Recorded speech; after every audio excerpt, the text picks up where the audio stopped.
Okay, Jessica, I'm ready. Opo.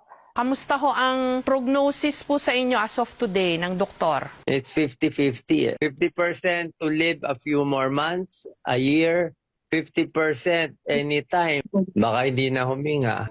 Parang walang kasiguraduhan eh. Every day is a blessing. I just live every day. I don't think of next month, next year. I got the worst pain. It's 10 out of 10, Jessica. Buong gabi hindi kami natutulog ni Doc Lisa. Sigaw ako ng sigaw. Hihiyaw ka sa sakit talaga. Oh, sakit. Sakit sakit ng buko.